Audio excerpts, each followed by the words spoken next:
Good morning, everyone.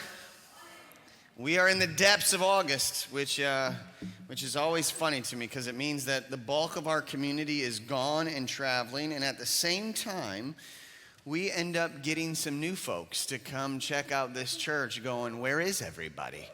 And so really to get a full taste of, not yet, Emma, not yet.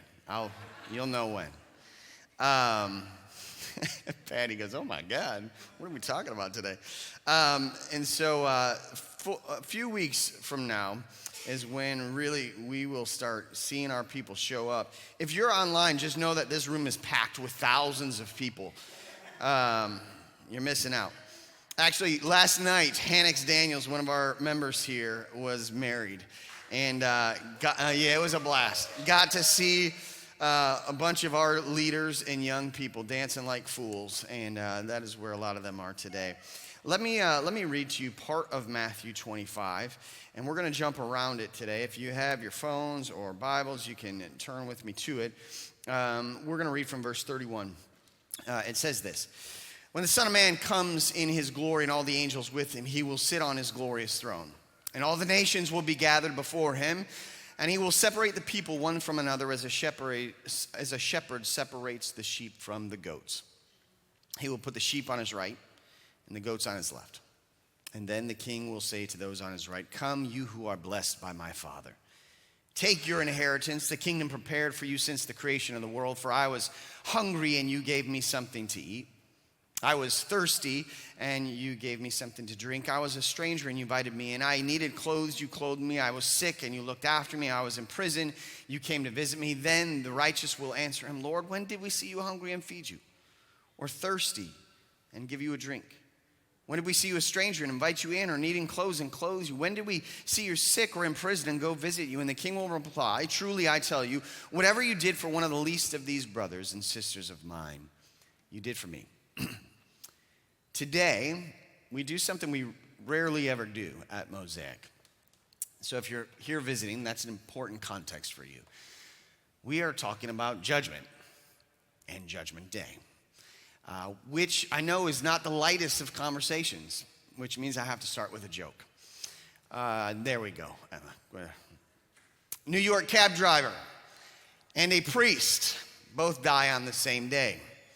Different circumstances entirely, but somehow they end up in line together at the pearly gates, making small talk as they wait. St. Peter calls them both up, flips through the book, checks a few boxes, and said, all right, gentlemen, follow me. He walks them down this very long, beautiful tree-lined road, and up ahead there is this absolutely gigantic, beautiful mansion. Marble columns, gold rims, a fountain out front that's honestly even a little excessive for our thoughts about heaven. And Peter stops right in front of it, looks at the cab driver and says, Cabby, this one's yours. And the cab driver's jaw just hits the floor. He is speechless. The priest, meanwhile, is standing there super puzzled. But he starts doing the math in his head, already assuming if this is what this guy gets, I'm getting 2-3 times a mansion this size. And Peter keeps walking, and the priest follows, waiting for his big reveal, and they go past a few smaller homes, past a modest little cute cul-de-sac, and finally stop in front of this very small, plain, dingy little house. One floor, no fountain, just a little welcome mat. And now he's very confused. Because Peter looks at him and goes, and Father, this one's yours. And the priest can't hold it anymore. He's like, whoa. He's like, Peter, I don't understand. Like, I've given my life for this. 40 years of sermons and weddings and funerals, visits to the hospital at 3 a.m. every other week. And he just drove a cab around Manhattan for 30 years. How does he get the mansion? And I get this. And Peter just puts his hands on this guy's shoulder kindly, like he is about to deliver some pastoral news. He goes, simple, Father. When you preached, people slept. When he drove, people prayed. Hey, all right, let's talk Judgment. It's so bad, but now I can talk Judgment. I know we are busy folks, and so thinking about what would happen if my life actually ended today does not cross most of our minds. right? For most of us in decent health, it is not at the forefront of our minds. The majority of us, we're busy, we're dealing with work, with kids, with finances. Nothing in us is really thinking, what happens if today I take my last breath? Right? Death doesn't announce itself. But if we're spiritual people, more than just cosmic accidents, then at some point, like so many of our friends and family members, even beloved congregants here that have passed away, often without warning, the Judeo-Christian belief is this.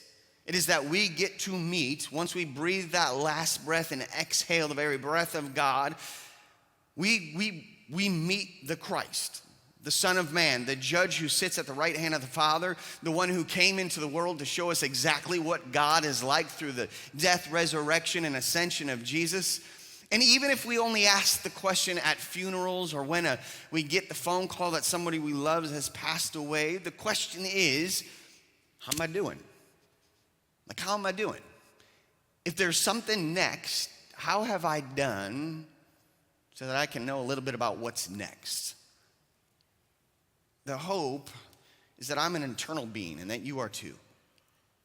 And that when we breathe our last breath, we will experience the fullness of shalom that God promises, ultimate peace, glory, beauty, a time with no pain, no heartache, no more tears, where the book of Revelation says the old order of things, the nastiness of the world, the brokenness of the world, the pain of the world, the wars of the world, all that passes away and the new has come. And that is what we step into. Now, everybody in this room, including myself, we have some type of metric to gauge how we're doing, right? As we think about judgment and judgment day, we have a metric of something that we go to on a regular basis that says, this is how I'm doing. For some of us, it's performance reviews, right? Annual ratings and KPIs and 360 review feedback. It's metrics that make us feel like we're doing well. We're on the right trajectory, or we're not. And we don't feel good about where we're currently at in the trajectory of our lives. For others, the metrics are on our wrist and in our pocket, right? We look at sleep scores and step counts and calorie counting and screen time reports. And these are the metrics that we use. This is our dashboard as to how we're doing in life, how the trajectory is looking. For others, the scoreboard is net worth and net following and bank balances and follower counts and likes and shares. It is this quiet, constant audit of our worth. And this is our dashboard, and it gives us a sense of how well we're doing with life and the trajectory we're on. For others, it's, are you a good mother? Am I a good father? Are you a good neighbor? Are you a good son or daughter? Every religion and worldview has some type of version of a final reckoning, at least most of them. Whether karma or legacy or what people will write on your tombstone, almost every culture in history has built some version of a last accounting. Now, of all of those measurements and dashboards that I just listed out, they're all real. Like, none of them are nothing. They're all important to some degree. But every single one of those in the Judeo-Christian framework falls short. Here's why. And this isn't rocket science, especially if you've been a part of Mosaic Church. It's because they all measure external behaviors, but they don't necessarily measure what's going on in here. And when you look at the framework of God's story as found in the scripture, you realize that what God often, if not always, cares about is what's happening in here, not necessarily out here. If we are to experience the fullness of life that God talks about throughout the scripture, it changes us from the inside out. And so that list, that dashboard, those metrics, those are all fine, but they're not sufficient. But this is where we find ourselves in Matthew 25.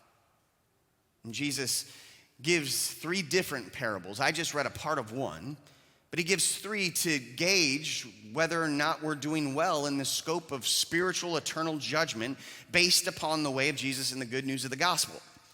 Jesus actually, and this is important to note, Jesus actually seems to refute this idea that there is no measuring stick. I know this is going to get to some of you, but he actually kind of pushes against this idea that there's no measuring stick. He doesn't just say, it's all good, there's grace, which I'll talk about grace in a bit. He seems to suggest there are some things that are actually graded. that function as a dashboard. And so I want to say this to you this morning, very gently. Kind of picture me holding your hand as I say this, because I do believe that judgment is reserved for one person alone. But I do want to say that you and I, we're all being judged. The question is just by what dashboard? It's just by what dashboard? And so we turn to the Gospel of Matthew chapter 25, and this is what scholars would call the Olivet Discourse. This is Jesus' last major teaching block, delivered, and this is important, privately to his disciples on the Mount of Olives overlooking the temple. And this is happening just days before his crucifixion. To the disciples, he has just predicted the temple's destruction, and he now uses this apocalyptic context as the backdrop for this final teaching that he's about to give. And so this is kind of end of the world, end of an era material, apocalyptic in a technical sense, meaning it is a pulling back of the curtain on how things really are and where they're really headed. And so here's what's really important to note based upon who he is teaching and when he's actually teaching them. This is not like crowd material that Jesus is giving. He's not out on a boat using the water as a megaphone to 1,000 people. This is not him standing in the marketplace debating with Sadducees and Pharisees. This is Jesus sitting privately with his inner few. And it's his final briefing to his core team who will carry his movement of love forward even unto and through their deaths. In essence, Jesus is preparing his beloved who are going to die as they proclaim the gospel of Jesus. He's communicating, this is how you know that you're going to be okay as you breathe your last breath. Do you understand the weight of this? We're all being judged. The question is just by what dashboard? And so on to the dashboard.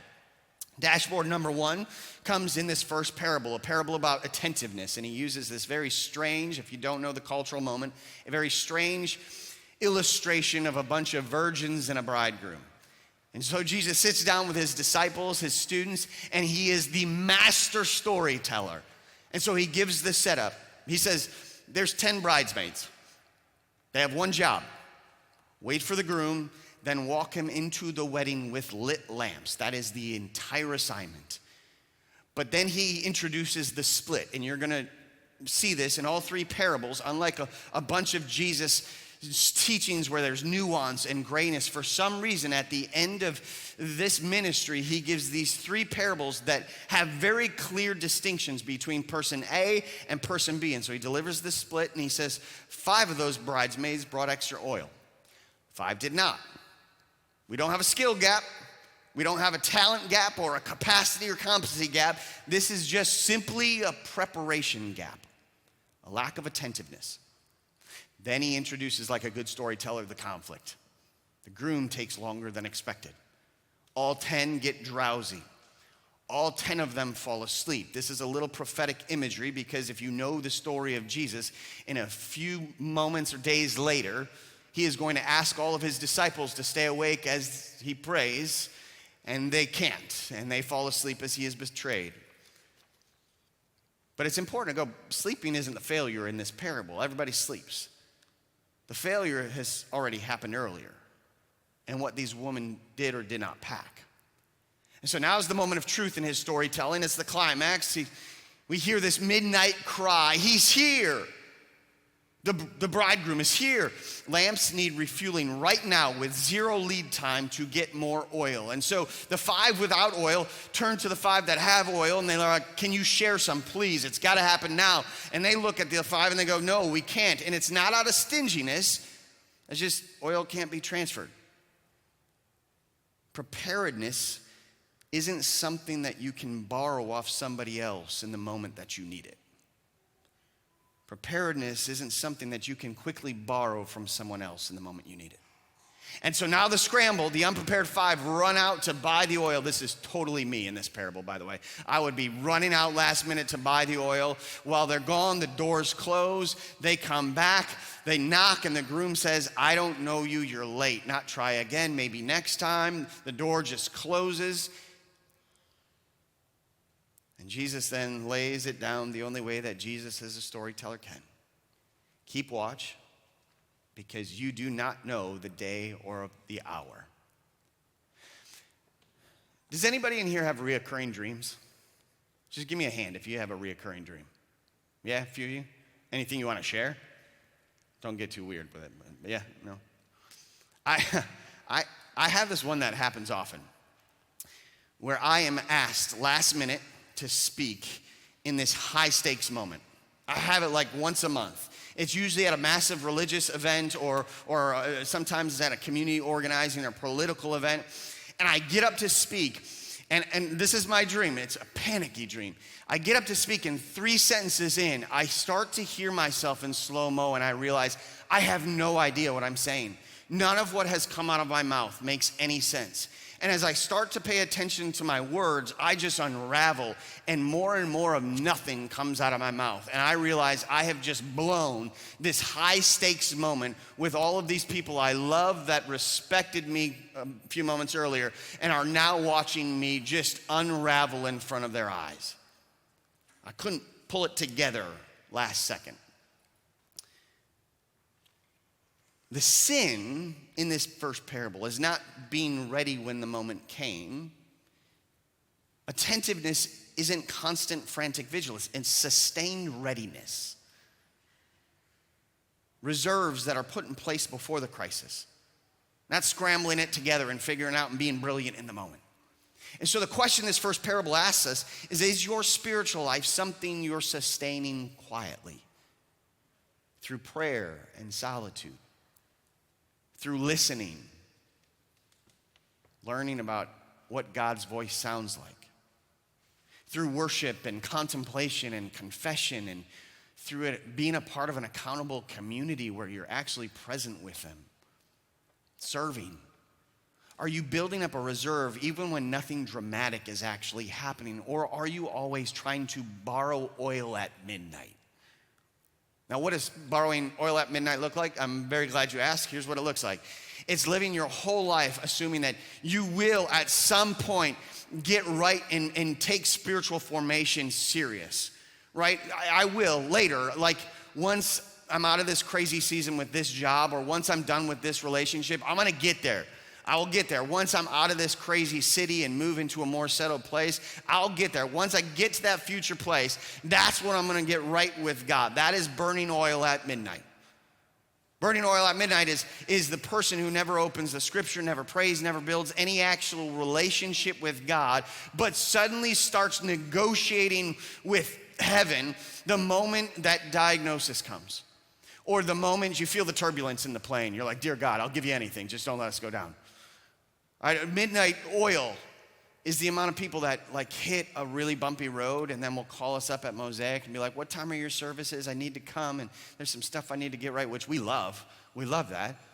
But then they get through the turbulent time, and like then we see them the next time 3 years later. Right? That is borrowing midnight oil. And so have you developed a sustained readiness and attentiveness that can see the activity of God in our days? We're all being judged. The question is, by what dashboard? Dashboard number 1, attentiveness. Dashboard number 2, investment. So he moves on to this next parable about something that he calls the talents, which I just need to share this story. I never share stories about my glory days in sports. I need to right now. I was in the state semifinals for Division I soccer, and I hadn't played all game because I was still an underclassman, and it had gone to overtime. But as that clock ticked away, I started to get nervous because I knew even though I hadn't played at all in the game, I was already labeled one of the top 5 penalty kickers, which meant if we went through overtime tied, I was gonna have to come off the bench completely cold. It was about 40 degrees outside, and I was going to have to go for a serious kind of critical moment penalty shot in hopes that we could move our team forward into the finals. And I remember the whistle blew, overtime ends, we're still tied. The refs give us 5 minutes to get our stuff together, and the coach starts walking toward me, and I'm like, oh, no. He hands me the ball. He says, it's on you, man. Do what you do. Now, full disclosure, I was disoriented because the only penalty shot that I had missed over the last 2 years was just a few days prior in the last game of the regular season. And when I say I missed this penalty shot, I'm not just saying like I missed it. I missed it. Like this thing flew over the crossbar by like 20 feet, which is, if you don't know football, you don't know soccer, that's sad. The penalty shot is really close to the goal line, and so to sail it over, it was an embarrassing moment for me. And so I'm handed the ball, and I start to walk out with the other 4 guys to midfield. Here's what I'm thinking to myself. Just don't screw this up, Dan. Like, don't embarrass yourself again. Like, at least get it on net. You don't even need to make it. Just get it on net. Just do not sail this thing over again. The entire school is here. Don't do this. And as I take the ball and I place it down, I set up and I take this deep breath, and I realize I have a mindset right now of don't make a fool of yourself. Like, you can miss it. Just don't make a fool of yourself. Instead of a mindset that says, go win. I had gone into full survival mode. I just wanted to be safe. I had lost the plot. Now, Jesus has something to say about whether or not survival mode makes its way onto this dashboard. And so I want you to listen again to this amazing storytelling of Christ. Here's the setup. A man's going on a journey, and he calls his 3 servants and hands them his money to manage while he's gone. Doesn't do it evenly. Gives 5 talents to one, 2 to another, 1 to the last. He gives them, it says, according to their ability. The assignment, there's not really one given. He just gives the money. No instructions. Trust is implied as he hands it to him. The response of the first 2. The 5-talented servant goes and puts the money to work. Doubles it to 10. The 2-talent servant does the same, doubles it to 4. Same posture, same exact faithfulness between these 2, just different scales. Here's the response of the 3rd. The 1-talent servant digs a hole, and he buries that money. Right? Not like it's not stolen, it's not lost, it's in the dirt. He buries it. Just wants to keep it safe. It is this just don't kick it over the crossbar mentality. The master returns, and he calls for a reckoning. And so now Jesus hands out the praise in his storytelling. To the first 2, identical words despite different amounts. Well done, good and faithful servants. You have been faithful with a few things. I will now put you in charge of many. The reward isn't more rest, it's more responsibility. The 3rd servant, here's the excuse. I knew you were a hard man, and so I was just afraid. And so I went and I hid your talent in the ground. Fear is the stated motive. And here's the verdict that Jesus delivers in his parable again as he's teaching just a few of his disciples. The master doesn't accept the excuse. Instead calls him wicked and lazy, takes the 1 talent, gives to the servant who has 10, states the principle very plainly as Jesus does. Whoever has will be given more. Whoever does not have, even what they have will be taken from them. And so there seems to be something about trusting the goodness of the master's character that is directly tied to our ability to risk with courage.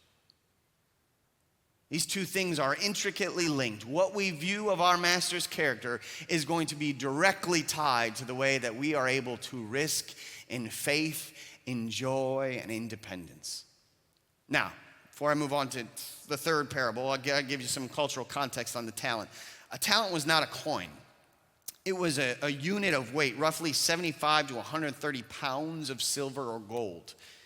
That was worth about 15 to 20 years of a laborer's wage. And so and this is very important, even the 1-talent servant was entrusted with a small fortune. And in an honor and shame economy, where burying valuables was actually a recognizable, legally defensible way to safeguard someone else's property against theft, the 3rd servant's choice actually wouldn't have been viewed as reckless. Like in that moment, in that telling, it wouldn't have been viewed as reckless. We view it as reckless because we live in a world of hedge funds, right? That's why we view it as stupid. They wouldn't have viewed it as stupid, which is even more important to note because these listeners would have totally understood it as safe and respectable, which makes this judgment so sharp and this teaching so paradigm shifting for these people that are listening. Jesus' last point. The master isn't measuring return on investment for its own sake. He's measuring trust that is translated into risk. So do you want to know how you are doing?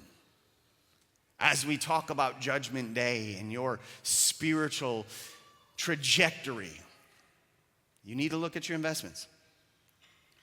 Not what you are intending to invest in when you get into that settled place, but how are you leveraging your time and your actual cash and your skill set and your stock now? Are you actually playing it safe, or have you used it for the sake of Jesus' love and mission to help other people know how much the Father loves them? All being judged, all of us. The question is just by what dashboard? And so to the disciples, Jesus is painting a memorable picture with these paradigm-shifting parables. Attentiveness, investment, and last is this, the least of these. The master storyteller now goes for like the knockout punch, right? This is kind of the haymaker for Jesus. You want to know how to be ready for this judgment day? You're going to be attentive. You want to know how to be ready? You're going to invest well. Last, you are going to focus on the right people. The storyteller goes for it one more time. Here's the setup. The Son of Man comes in glory, all the angels with him, and sits on his throne. And every nation is gathered before him, which is very interesting to note because the way that we have individualized the gospel of Jesus in America keeps us from hearing phrases like this. The nations were gathered before him. Not all a bunch of individuals from a bunch of different places they live. The nations were gathered. He separates them based on the way a shepherd separates sheep and goats. Sheep to the right, goats to the left. The verdict to the sheep. To the ones on his right, he says, "Come, you are blessed, my Father, take your inheritance." Then he gives the reasons. I was hungry, you fed me. I was thirsty, you gave me a drink. I was a stranger, you welcomed me. Naked, you clothed me. Sick, you visited me. In prison, you came to me. Now there's confusion from the sheep. They don't remember doing any of it. They're like, Lord, when we do this? They weren't keeping score. They didn't know they were serving him at all. And the answer then comes. Jesus says, whatever you did for one of the least of these brothers and sisters of mine, you did for me. And so all of a sudden, the king identifies himself not just with the overlooked, but somehow mysteriously is now the overlooked. The verdict for the goats, to the ones on his left, the exact same list now just inverted. Hungry, thirsty, stranger, naked, sick, in prison, and every time you did nothing. Now the confusion comes from the goats. Same question, same disbelief. Well, Lord, when did we see you hungry, thirsty, naked? Whatever you did not do for one of the least of these, you didn't do for me. The consequence, the goats go away to eternal punishment, the sheep to eternal life. No middle category. Again, these three parables are some of the first times that there's not a lot of nuance for Jesus. It's just, you can be this person, you can be this person. And so we like to talk a lot about heaven and hell in American Christianity, but rarely do we connect it with solidarity with the poorest. But here's what you need to know. Shepherds in the ancient Near East regularly grazed mixed flocks of sheep and goats together by day and separated them at night. Sheep and goats can look familiar far from a distance, but they need different care. Goats need warmth at night. Sheep can tolerate some colder weather. And so it was very ordinary and universally understood that this was an image of final necessary sorting. Not a cruel surprise, but the natural end of a day's grazing. And this is the only parable of three where Jesus names the criteria outright. He takes the attention and he takes the attentiveness and the investment, and now he actually gives it flesh and says, this is where I want you to point both of them. Did you feed, did you clothe, did you welcome and visit the vulnerable? What you did for the least of these, you did for me. Somehow, Jesus gives the conclusion of all of the Old Testament, New Testament scripture that has him siding with and advocating for the poor. And now he's kind of gone, no, just so you know, I've become them. I've mysteriously yoked myself with them. Which means he's giving us a roadmap to finding him. He's like, it's almost like Jesus is standing here and going, hey guys, if you actually want to know me, like, stop throwing up these Hail Mary prayers. Just come find me in the poor. Hey guys, do you actually want me? Stop thinking it's going to be when you finally clean up, and just actually move your physical body towards the poorest. You want me? Stop thinking I'm out there in the universe somewhere as some type of energy, and actually just go down to the platform and be with that guy. The question that it asks us isn't, do you believe the right things about the poorest, but when you saw somebody hungry, naked, sick, in prison, a stranger, did your body move toward them or away without even having to think about it? Dashboard number 3 takes attentiveness and investments and gives it context. The most vulnerable. And I've said this to you before, but I'll say it again, man. What I've been learning for so many years is that if Luke 5 is real, and the whole premise for Jesus' ministry is to set captives free and to heal up the lame and give sight to the blind. If Matthew 5 is true, the Beatitudes, and the kingdom belongs to the meek and mourning, if Matthew 25 is true, and God mysteriously resides with the hungry and the thirsty and the poorest and the prisoner, then yeah, the most vulnerable need us, Mosaic, but more than that, we need them. Because that's where he is. All right, I've run over. And so 2 last notes before I end. Some of you good church folk in here are going to be like, wait, does it really matter what's on the dashboard? Isn't this about grace? Yeah. It's all about grace. It is about a God who says, I want you to know exactly what I'm like. And so he takes on skin and comes into the world as Jesus to show us the depth and height and width of his love through the death and resurrection of Jesus, caused by the hands of man, so that not God's disposition changing towards us, but our disposition changes towards God as we actually say yes to the grace seen most visibly in Jesus. It is all about grace. But if you have actually said yes to the grace of Christ, you know what happens? Your heart is melted and moved, and you embody that grace in some way, shape, and form. Not totally perfectly, but you embody it in an increasingly fashion where your attentiveness goes up over the years, and your investment goes up over the years, and your care and proximity and solidarity to the poor goes up over the years. And so chances are, if I can't embody the grace of Christ, I maybe have actually never received it. It's been extended to me, but maybe I just have never said, yes, I want and need and receive it. So yes to grace. But secondly, some of you are like, Dan, you just gave us a dashboard about external things, which means we can still do external things and not love God. We can do religious things for God and still do it for the wrong reason and not want God. And yeah, but listen as I end to these 3 things that he places on the dashboard again. Attentiveness. That isn't a test you pass to earn God's favor later. It is abiding in the Spirit of God now. The wise virgins with oil in reserve aren't rehearsing for a future relationship. The readiness itself is abiding. You don't wait attentively and get intimacy with God later. Attentiveness is where intimacy with God happens. Investment. It's not a resume you build so God will trust you with more someday. It's what dependence on the Father looks like right now. Risking what you've been given, not just charitably, but in a costly way rather than bearing it in safety. That is a daily posture of somebody who actually believes that the Father is good and present. The risk itself is communion. And caring for the least of these isn't a good deed that earns you a reward with Christ's future kingdom.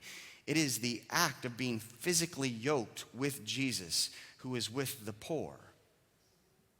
The poor is the address of Christ. Serve them, and you're not storing up a future visit with Jesus. You're standing next to Jesus. Attentiveness, investment, and the poor is where communion with God happens. Not in some distant future, but now. And I think this is the whole point. Jesus is going, you want to worry about being okay later at some eternal point. Be okay now and you'll be okay later. You want to be with me later and worry about being with me later. Be with me now and you'll be with me later. Right? You want to secure heaven later. Secure heaven on earth now and you'll have heaven later. This is the whole point of it. He's like, hey, just want me. And heaven will take care of itself.